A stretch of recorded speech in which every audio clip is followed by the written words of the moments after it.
Hey there, everybody. Mazrock here, and we have tank changes coming in 10.2.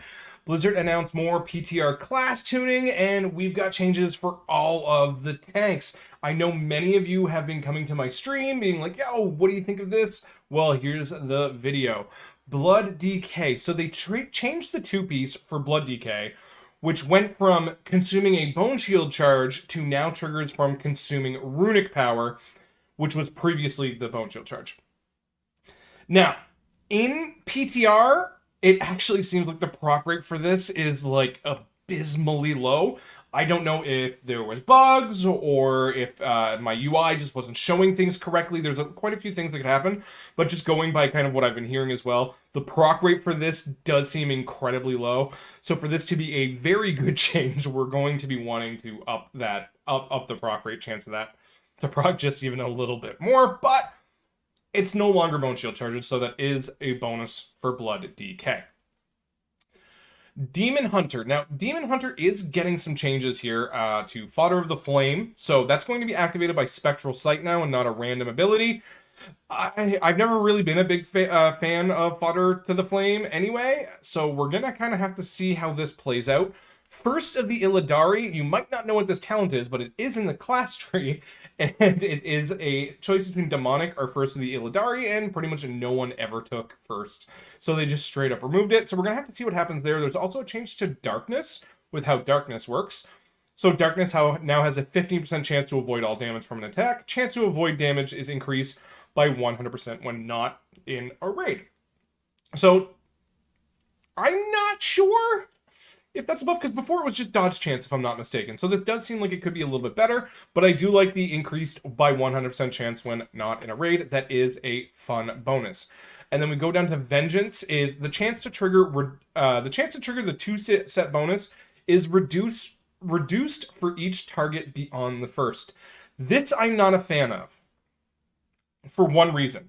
We don't know the Vengeance class tree reworks and spec tree reworks, and I feel like this change is a little reactionary, but of course Blizzard knows more about what they're intending to do with the spec than we do publicly know. So with that, I am very, very wary on this, and I don't want to place judgment on Vengeance before we get the full rework into our hands, which is not as big as of a rework as Rogue, but it should still be sizable enough.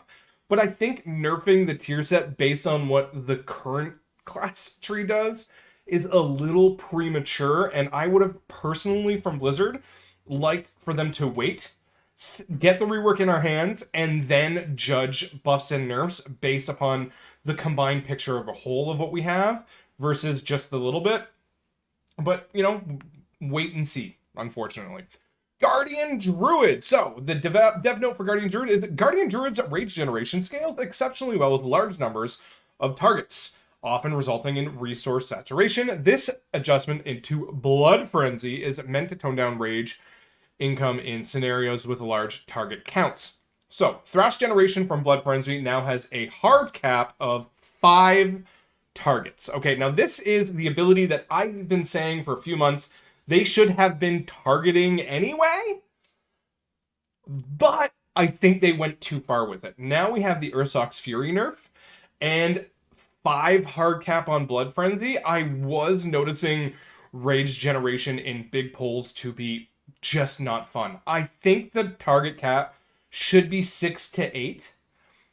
I'm leaning more towards the 8, because what made Blood Frenzy ridiculously good is when you had 15, 20, 25 targets, it just overloaded you with rage to constantly have an insane amount of Iron Fur, to have all the abilities that you need to just spam raise or whatever, and you could just go between the two and then you'd be fine.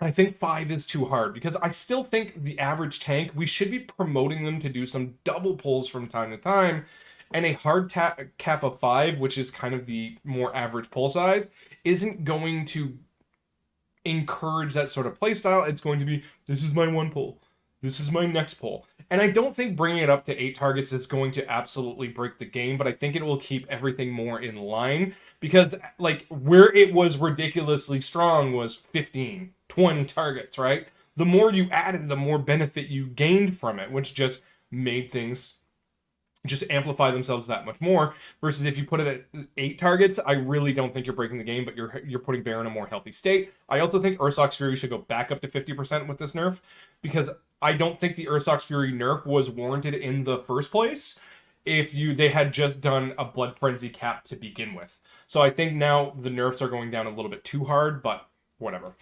The 2 set is also seeing a change as well. Dream of Thorns now absorbs 25% of the damage dealt to you while active. It was 10%, and the Dream Thorns duration is increased to 45 seconds. There's still a lot of issues with this. I actually did swap to a Galactic Guardian build, no Ursox Fury, to kind of see what I could get from this. And I think there's just certain Bear abilities that are like overriding this and it not happening. Like, you see the absorb there, but it's not absorbing anything, or it's like being really wonky and a little bugged. So I don't want to put full comments into this as well. There was something data mined as well where the damage is increased but to 100%, which was 10.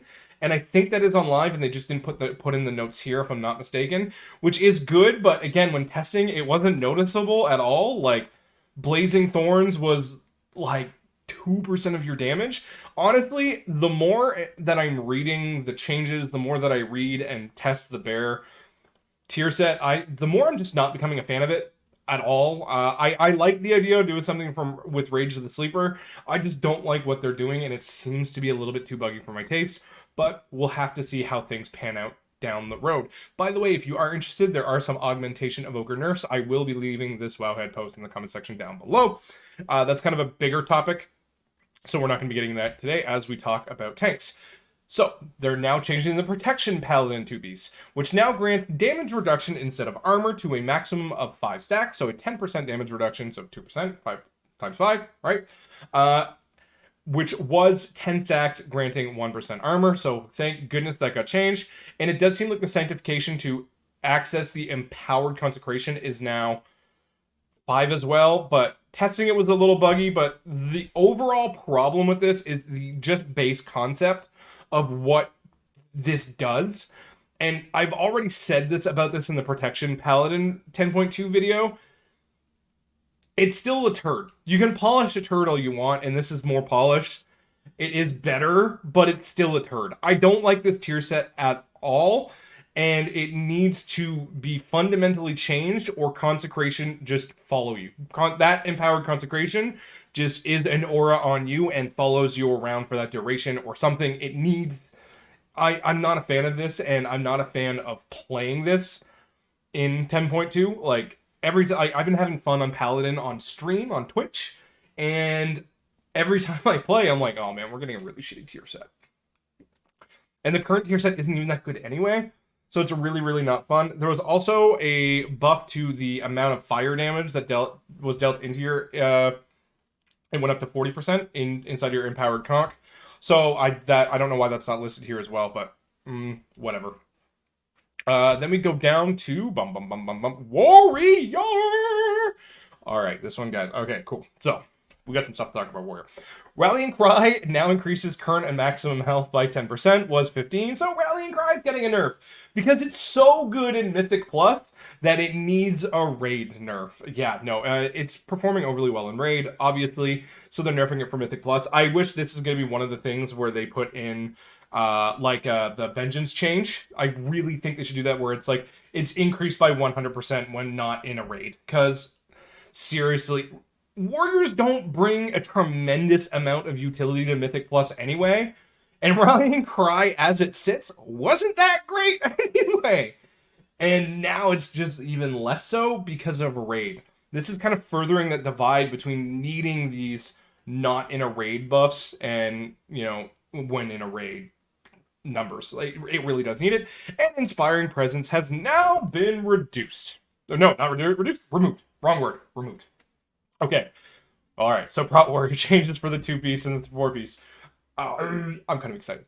All right. So it has been slightly redesigned. Consuming Bleeds now grants a damage taken reduction on the warrior instead of applying a damage dealt reduction to the target. So it's now an aura on you. So instead of applying a 14% with the 4-piece, 14-16% damage reduction with the 4-piece, you are now just literally giving yourself 14% damage reduction in total. DR, really, really good for Prot Warrior. We're getting a really strong defensive value ability here. Although the bleed now only consumes 40% of the consumes 40% of the remaining bleed damage, was 100% when casting Shield Slam. This is a hefty nerf, because Fervid Bite, which is the name of this ability, was incredibly strong. And I mean incredibly strong. It was a lot of damage. I think 40% is a touch bit too much, but for kind of the health and balance, because it was going from being like 20 to 21% of my damage, the most, to like 2% of my damage. But we're going to have to see how this plays out. The 4 pieces where things get real fun, though. Thunderous Roar cooldown reduction now increased to 3 seconds was 1. I don't see this going live. I don't. We were kind of theorizing what we could do. I had my best cooldown on Thunderous Roar was 18 seconds, bring it down to 42 when I had done it on, I will admit, multiple and not trying to game it, like literally doing an actual pull. My best one was 42 seconds. I actually got quite a few procs on there and was literally doing really, really well. So that would make it like a 22 second cooldown or something really, really low. I don't see that going live. If you're talenting with Uproar and things like that, which Thunderous Roar deals a lot of damage, by the way. So with this set here, you absolutely all talents available to Thunderous Roar. The amount of damage it deals and the frequency that it goes down. We'll have to see how this plays out. But Prot Warrior getting an all-around buff here for that. But we got some changes. I'm going to keep you updated. There were quite a bit of Havoc changes, but I'm going to be some of them are affecting Vengeance. But we're going to see how everything affects Vengeance. I think they said they're still kind of tinkering things around.